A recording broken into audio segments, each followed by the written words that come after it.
Assalamualaikum warahmatullahi wabarakatuh. Alhamdulillah, salim sejahtera, salim mulia kanek bangsa yang naban si kaum dunia. Jadi di bak kesempatan kalinya tunuk bahas bacut tentang pernyataan Ketua Dewan DPRA tentang masalah kanun bendera yang dipastikan ibak tanggal 15 Agustus 2020 akan berkibar di Aceh.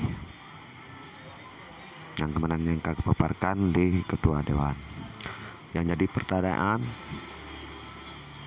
lon padit persen na yakin wahai bangsa Aceh puyang ka kepegah li Ketua Dewannya tu na yakin mesabah persen nyan menan cuma menyelung cara pribadi tang jangankan sabah persen 0,5% hana yakin lung kerja lung pegah pemenan menyelung kala lung baca daripada kejadian untuk meredamkan suasana yang tagai pegah yang kepegah di Dewannya bak tanggal 15 Agustus 2020 berkibar bintang bulan di Acehnya untuk meredamkan suasana para komandan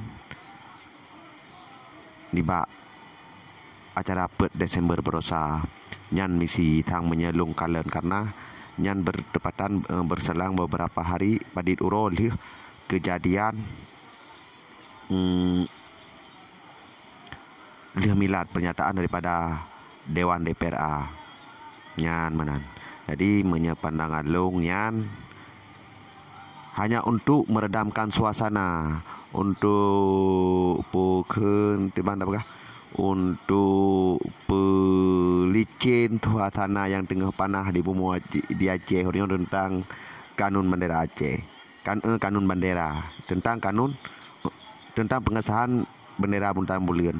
Yang mana menurut pandangan long cuman bak urang don terserah ne patih atau han terserah ne yang mana tapi long ketika long pegah jangankan sabah persen 0,5% long hana yakin yang menan mu bacut hana yakin hai 0,5% hana yakin long je bak tanggal 15 nya bintang bulan jut berkibar di Aceh sebagaimana yang tertera dalam perjanjian dari Helsinki. Karena beda depu Indonesia ki beranggapannya bintang bulannya tetap jenintang hanjit berkibar di Pulau Aceh nyan bertanya depu mendung. Menyajibi bintang bulan berkibar berarti kaibi kemerdekaan Aceh. Nyan berada depu mendung nyamban. Dia menyanyi mentangnya untuk pukul untuk sejuk suasana nya hana lebih.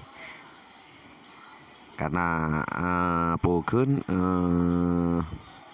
daripada masyarakat daripada komandan berosayak aksi di Barat Aceh yang tengah bengi yang ijah ke mualim jijah ke menteri malik dan ke lain di Perdana Tinggi memangnya menyata pegah haju habagasa ibarat menyedati apui langsung lutung nyan bantu daripada komandan barosa bak Desember 2020 nyamban tanggapan long lebih kurang long la kemah long akhiri wassalamualaikum warahmatullahi wabarakatuh.